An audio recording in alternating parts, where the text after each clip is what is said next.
Hey guys, and welcome back to the Minds Unlimited Media channel.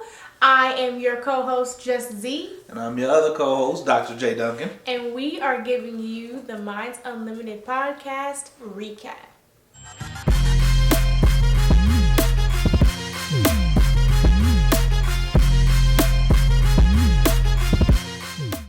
This week's episode was titled The Unconventional Key. My lock isn't cool.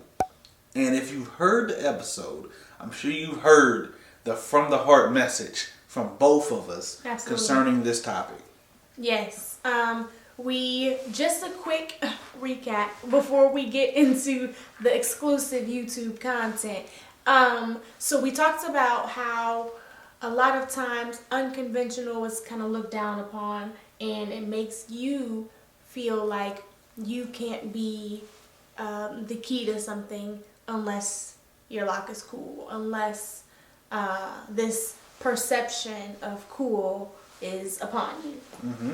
And sometimes that will have you questioning your purpose or questioning your direction in life because other locks or other people around you do not share those same purposes, their principles, or direction in life. And as you probably can imagine, if everything around you is pointing one direction and telling you that this is the right way to go, and you feel like yours is unconventional to theirs, you either will question yourself or you go with the flow. And that causes an issue sometimes with your development. Absolutely. An issue that it shouldn't, right? So we'll kind of jump in here and explain what we mean when we say the unconventional key. To me, when we were kind of brainstorming this title, it came from a real life situation that we were in, and it seemed like we were the outsider. We felt like we were not part of the cool crowd. And at the time, we felt like it was because what we had and our purpose and our vision with the Minds Unlimited podcast, or with Minds Unlimited in general, was unconventional for that specific area, for that specific place. So our key maybe to somebody's life, or our key to unlocking purpose in somebody else, was unconventional in that particular sense. And had we let that define the whole journey, then we would have been like, okay, maybe we need to take this in a different direction. Maybe we need to have some pranks on YouTube or something to fit in, or you know what I'm saying? Absolutely. And from my experience within this that we're talking about, one of the things that was very interesting was that all the while, so I'll just talk about like me as Dr. J. Duncan. All the while the journey up into becoming Dr. J. Duncan, I knew what I was fighting for, right? Then I became Dr. J. Duncan. Like, degree-wise, it's up on the wall, 1, 2, and 3. But after fighting for so long, you would think that when you go out to the world, you go out with being proud and showcasing who you are, and being the fact that I don't look like the traditional doctor that comes from in my community. Now, no one thinks about it, but that very fact made it feel uncool. It's like people look at you and they'll go, "Yeah, my name is Dr. J. Duncan." It was like, "Oh, okay, like a fun name." Like, no. Like, I actually got a PhD. I actually do mental health. Oh, you don't look like one, huh? And it's like, was that the reaction that I went to school all these years for? And I realized that I shouldn't have been doing it for the reaction necessarily. But if that impacts me, I can only imagine. Absolutely. You know, people going through their journey and their end destination is so foreign, which is the reason why they do it, because they haven't seen it. But it's so foreign that the community that you do it for, when it's done, still won't necessarily recognize it as a benefit. Yes. So. And I think a lot of times this comes in the form of like downplaying our achievements, or downplaying things that our society or our environment may not deem conventional or normal or average. And it could be something that's simple to us, but we say, "Oh, I just got a degree." You know, it's just. I mean, it's no big deal. Like I just got a little degree or whatever. Yeah, you don't have to call me doctor if that makes you feel uncomfortable. What? Yeah, I get on all the time about that. But yeah, that's how it comes because you're like, this key to my path is a little unconventional. My key to success is a little unconventional. What I feel like a win is a little unconventional.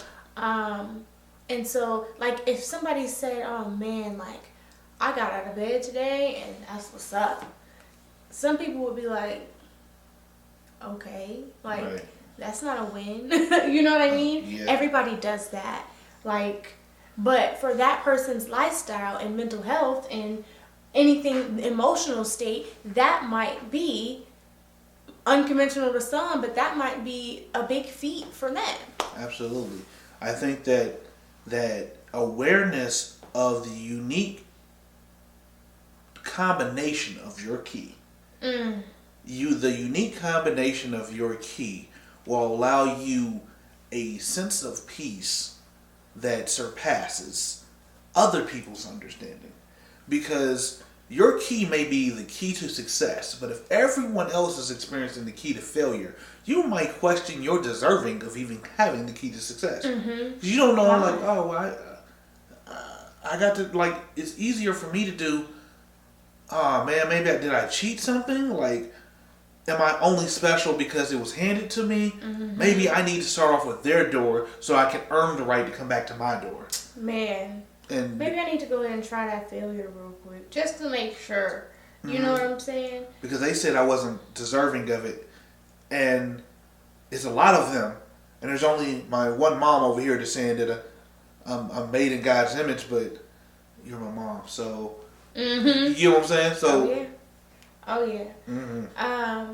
Yeah, that's the basically definition. We're not doing definitions, but the definition of unconventional, and it's so dependent. We talked about it a little bit on the podcast of, like you said, who's in your corner. It's dependent on who's in your circle. It's dependent upon the circle that you think you're trying to get to. So all of those things factor in to, you feeling like your key is unconventional or not. Now, it's not always a bad thing for you to be, an unconventional key. And it's not always a good thing either, but I think recognizing it is the most important part. Recognizing, like, okay, my approach to my mental health is a little unconventional and it hasn't been serving me in my purpose. That's the key. That's the key. I'll go ahead and clinically confirm that. Diagnosis, even in the DSM, for those who don't know, that's the manual or the book that we use to clarify mental health diagnosis. None of them can stick to a person unless it is impacting their life. It can't just be like, oh, well, I can't pay attention to things, I have ADHD. Well, how does that impact you? How is that limiting you? If it doesn't limit you, is it your diagnosis or is it now your skill set? Yeah. You know what I mean? Yeah. Yeah. It's so interesting. I think we've talked about it before. We bring it up all the time, but like you said, skill set or setback, it depends on the situation. That's one of those things, being comfortable with having an unconventional key. And we talked about having keys that make sense, or locks that make sense, to like not putting $1,000, key entry pad lock on a $3 lunchbox. It doesn't make sense. That environment doesn't go. So if you are a very talkative individual, it doesn't make sense for you to judge your level of thriving in a library. Okay. Right? It makes more sense for you to get into public and speak. You might have the vocabulary to take us or private in a podcast. Indeed. Right? You may have the vocabulary in certain areas, right? People may not even know it about you, but you may have the vocabulary that will take someone from point A to point B. And this is the portion where this touches my heart, so I'm not going to be emotional. But it touches my heart because there are a lot of people that are waiting on you to show up.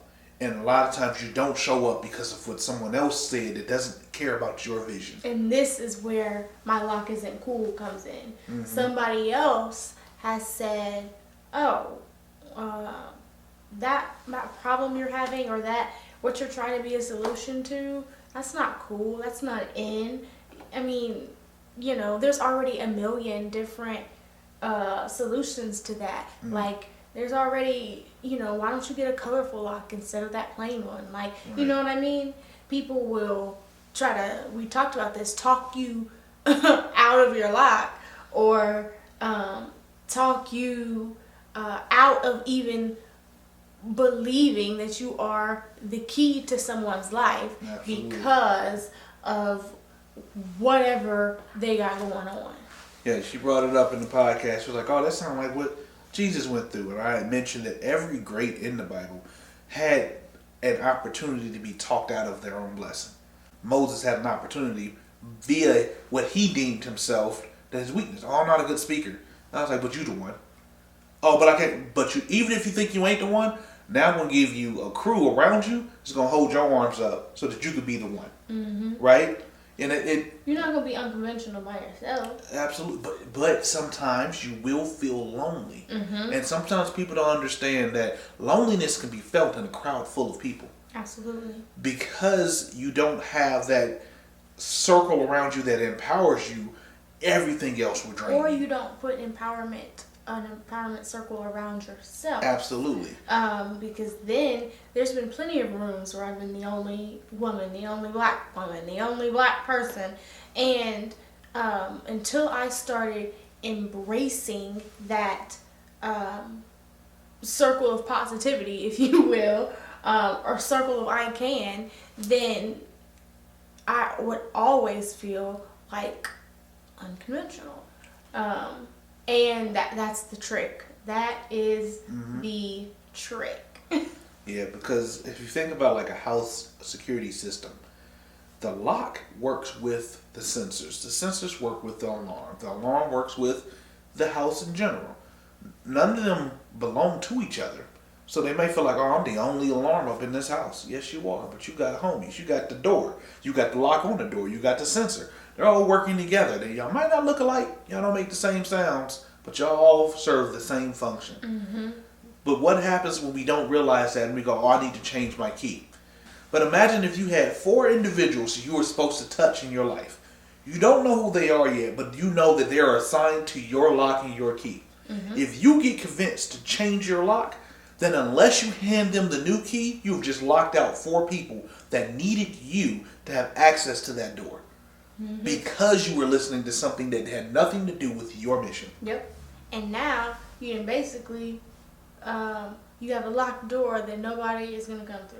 Because, or people are going to come through and just take. Mm-hmm. And that's not, I mean, I hope that's not your final purpose. I don't want it to be your final purpose. Don't make yourself obsolete to purpose and make yourself available to be drained. Mm-hmm. You know? So yeah, or available to be cool. Like, I'd rather be available to purpose and obsolete to people that think it's cool. Like, Absolutely. I'd rather be, and that's okay. Like, you have to be okay with being that one person in a space that sees your vision, because not everybody in every space that you're in is meant to or will be willing to see your purpose and vision. So even if you are at an event or speaking engagement or career fair,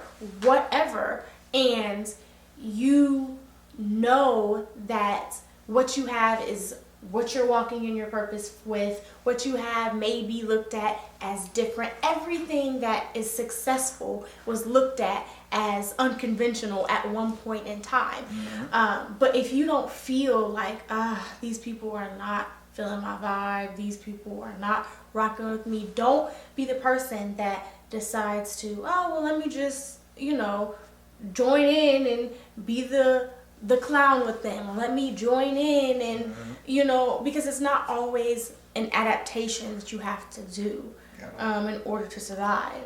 Now that doesn't feel good. So I'm not going to lie to you and say that, hey, at the second that you decide to defend your purpose, you're going to be fulfilled. No. You will feel empty. You will feel what it feels like to be pruned. Be pruned isn't a happy process. But at the end result is you have room to grow. Absolutely. So in those spaces, we talked about that before, you have room to grow once you go through a pruning process that does not feel good, but is healthy for you. Because at the end of that, those that reach their reward feel honored. It is theirs. They take it. It's mine. Like, you can't take it from me. Mm-hmm. But not everybody reaches that promised land. Very true. All right. So hopefully that encouraged someone out there that may be struggling with the idea that what I'm doing doesn't seem to be working. Hold on, sis. Hold on, brother. Keep it in there. Remember your why and keep going. All right? But if you need any encouragement or you want to reach out to us directly, you can reach us at our website at www.mindsunlimited.com. And of course, you can reach out to us on Instagram. If you are looking for some fire gear, Mind State Apparel is, of course, up and running.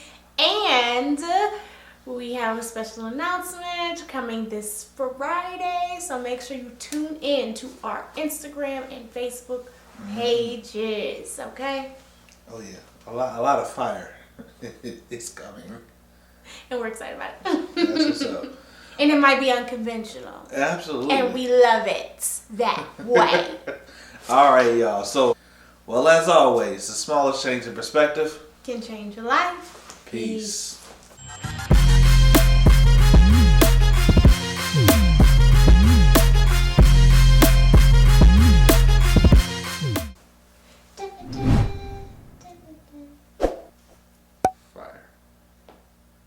That's all we need. Conventional. Unconventional. No. Okay. Come on.